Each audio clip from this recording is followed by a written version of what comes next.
Anybody home in here? Anybody trying to live in the hot tub stove? Any yellow jackets or hornets or anybody? Anybody home? About to clean your house out.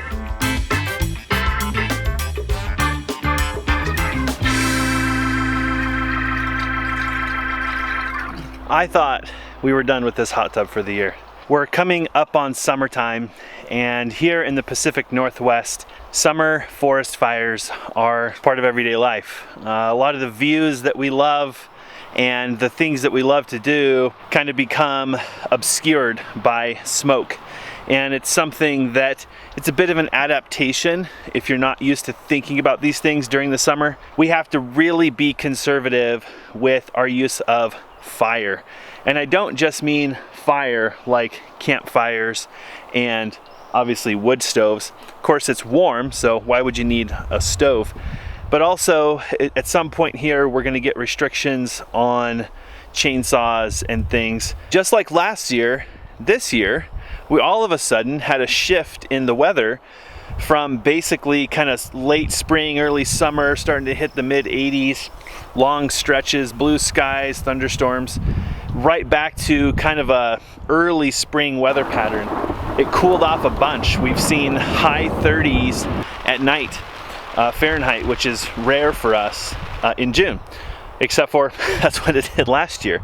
In fact, it was so traumatic last year, we actually had a frost at the end of June, and a lot of those folks who got the green thumb early and were really itching to get their gardens planted, lost their gardens. Of course, this year, knock on wood, the last frost was actually sometime in April. If you guys have been following us for a while, you know that we tried to do this project with a hot spot that we found in our roof, and they were forecasting widespread frost, and it just never materialized. Weatherman lied. Because then we didn't get up earlier. Didn't it say widespread frost? Widespread You read the frost? forecast. I don't know what it said. It said widespread frost. I guess we'll go about our day, and then we'll just every morning get up and look for frost. And that's that, even though our average annual last frost is sometime at the end of May. So anyway, if you can figure the weather out, more power to you. This hot tub has saved our bacon. If you haven't been following us for very long, or if you haven't seen some of the earlier videos, jump back. This is so crazy. Like Alyssa and I, a little over 4 years ago, we actually looked at it before, made an offer, they accepted the offer, and we stood right here where this deck is located, looking up at the mountains, and we both agreed this is home. Of course, we had no idea what we were in for. And the first thing that we did when we got here, the first project that we did, was build this deck. We used a chainsaw mill and a four-wheeler, and we made this lumber, and it about killed us. I thought Alyssa was gonna kill me trying to square and level a deck on the side of a hill. And of course, now we have this stunning view. At the time, this was the only flat spot on our property, and we really cherished the deck. It was space to move around. We spent 3.5 years in a 19-foot RV and a small cabin that we built. When we first built this deck, we sat here and said, can you imagine if there was a house right there? And it took us a little over 2 years to get to this stage, which is basically dried in, and we have enough essential functions, power, water, sewer, that we were able to spend our very first winter in this house. And what a huge change it was for us. Unfortunately, with the push that the house created and the stress and the fatigue, the hot tub, we heated it a lot and we didn't use it much. We tried to, but what we would find is that it takes, give or take, about 3 to 5 hours to heat the tub from, say, 40 degrees. But by the time it's time to go into the hot tub, we're just too tired. And so we end up just going to bed. Yes, some folks thought, well, you have a hot shower now, you'll never use the hot tub. And you know what? There was nights we're too tired to shower. So the point is, the hot tub has not been used a whole lot in the last few months. But when we do use it, it still has that same magic. Alyssa and I find ourselves sitting in this tub, saying to ourselves, can you believe we built this? Can you believe this is our property? This is our life. We've got our garden, we have our house, obviously, that's going to keep us busy for several years. It's just amazing to sit up here to share this deck with friends and to tell the story of the posts, which by the way came from a pine tree that the top blew off in the windstorm that happened the first winter we were here. It was over 100-mile-an-hour winds. We used the same chainsaw mill to make the posts for the deck. So this thing has a lot of sentimental value to us, but it's also pretty freaking cool. And because the weather has cooled off and they're forecasting another week minimum of this, we should be good to go to use the hot tub and squeak it in a little bit before summer really kind of gets dialed in and the heat comes and the fire danger skyrockets. If you haven't been following us, and this is the first video that you're watching on our channel, jump way back. There's actually a playlist. We built this hot tub from cedar with our own hands. We kind of figured it out. There's a video explaining this canoe joint that we used to build these staves. We explained where we got this basically rocket stove for this hot tub. It's a wood-fired hot tub. We talk about the floor, the drainage, the size, the depth, and everything. It's just, this was a really fun project, and I think Alyssa and I needed to work on this together. We needed to have a hot tub, a place for us to soak and talk and kind of work through things, as this property and this project has kind of challenged us in ways we never thought possible. But I think we also needed a project to kind of work on together and enjoy together, and we're proud to have this darn tub. It just means so much. We didn't pay for this, and I think because of that, it just has so much meaning. It's almost like a symbol to us more than it's a hot tub. Over the last few years, we've made very small improvements to the tub. Like, we actually dropped the stove in just a little bit deeper. It was a little too high, and the aluminum that the stove is made from got a little too hot, and so it started to kind of soften the aluminum. We also added a little bit better filtration system. I say a little bit better because it's still not where we want it to be. Until last year, we actually were off grid, and power and electricity were two things that we just don't have. We didn't have it. Nothing to spare, really. It was either a generator or wait until the sun comes out in force, and that doesn't happen very much throughout the year. Especially during the summer when you have all the solar, we really can't be using the wood stove. Just there's too much risk of fire. Even though it is technically legal, because it has a chimney, we could burn in it, but don't be that guy. That's kind of what we say around here. You don't want all these adjacent landowners seeing your chimney billowing smoke, thinking, really? You're gonna push your luck, huh? So we made small improvements like the filtration system. We still have a punch list of things that we would love to do to make this wood stove or wood-fired hot tub just a squeeze easier to use. Getting kind of an automated filtration system that keeps the tub nice and clean, and you can basically flip a switch and the filtration happens automatically. What else? We've talked about adding like a preheater. We're not sure we're gonna do that, but during the winter months, it's definitely difficult to keep this thing from freezing because we see temperatures as cold as -15 or so Fahrenheit, and water just wants to freeze. It will end up damaging and destroying the tub if we let that happen. So someday we're gonna work hard on getting this tub to be a more integrated part of our life, and that'll probably include using it more often. But for now, we're excited to get this thing up and running and take a soak.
Man, no wonder that was so hard on the ridge. It's not fun on the ground.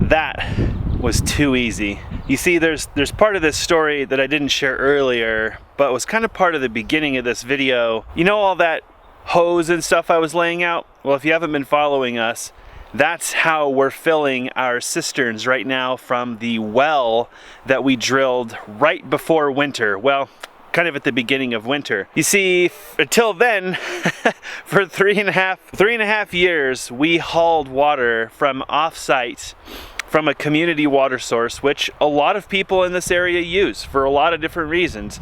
And it was affordable, it was practical, and it was predictable. And we needed all those things to get to this point. But it made filling this hot tub extremely laborious. Not so much toward the end, but when we first started, if you watch some of the building videos of the hot tub, there's a point in these hot tubs where you actually have to get the wood to swell up. You buy it fairly dry, you build it, you add water, and then over the period of about 3 to 4 days, the wood swells up and creates the seal that actually holds the water in, right? The only thing is it leaks for 3 to 4 days. And at the time, the only water that we had was 6-gallon jugs. I know! More water! Put more water in! That's the answer! It took us longer to go to the water source and bring back 50 gallons than it took for the 50 gallons to leak out of the hot tub. So that put us in a situation where we realized, all right, we've got to do something. We needed to do something for a lot of reasons, but the hot tub like kicked it into high gear. Just a few months ago, we struck gold. We drilled a well knowing it was a gamble. We were prepared for the worst. Water in our area is really hit and miss. It's pretty deep and you don't get much. Sounds like a great story, right? Well, that's well drilling 101. We hit water.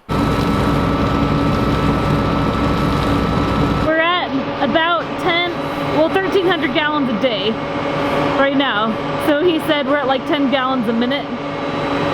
That's, in his opinion, that's pretty dang good. That's pretty dang good for If it were domestic. him, he probably wouldn't go further. So Yep. I think Alyssa should not make final decisions on how deep our well should be. Okay.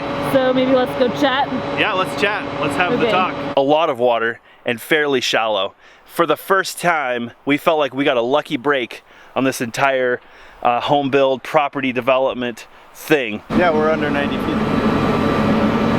That's crazy. Kind of odd, right? I mean, not really. Kind of odd. Kind of odd. Kind of odd. This area is a scary area. This hot tub is a 5-foot diameter, 3-foot deep tub, and it holds about 375 gallons of water. That would have taken us around 3.5 hours of driving and pumping water to get this tub full.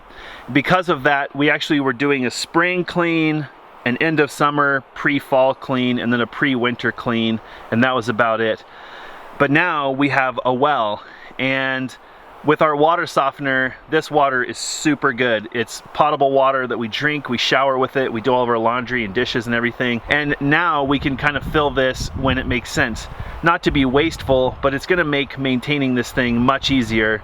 If we're honest, there's probably even a time or two where we let it go a little too far. As you can tell just from filling the tub, which has been probably about 25 to 30 minutes, and the wind is blowing, all the debris that finds its way into the tub. And of course, as summer draws on and the water becomes more scarce, the bees and insects and things are looking for anywhere they can find water, and they're always trying to get in this tub. So it's quite a fight between heating it with the embers and soot and things coming out of the stove, and the bugs and pine needles and dust, all this stuff to keep this tub clean. So we have a basic filtration system. It's been working good enough for now, but It's loud and it doesn't cycle quite enough water for our liking. The filters that we use are capable of quite a bit more. They're actually a swimming pool filter, and the pump that we have hooked to it is not really a swimming pool pump. It's capable of high pressure but low flow, which is kind of backwards from what we need to do. The good news is we got the chimney fixed. All the ash is out of the stove. The tub is clean and the water is filtered and ready to go. So the only thing left to do is get this thing cooking, and then we get to enjoy it.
I saved you guys.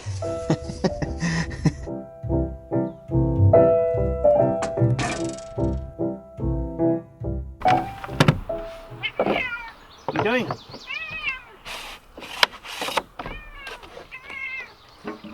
What are you doing, dude? Hi. What are you doing? Did you come to hang out in the hot tub? Did you bring your bikini? Your towel? Your arm floaties? You brought your floaties? Oh, good. What kind of floaties do you have? Are they frogs? Did you bring your frog floaties? You did? Oh, good.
Well, it happened again, guys. We're too tired to go in the hot tub. After all that work. It's such a ridiculous paradox. You do all this work to get your hot tub ready to use, and then it comes time for bed and you'd really rather just climb into bed. But I couldn't help myself to a short soak.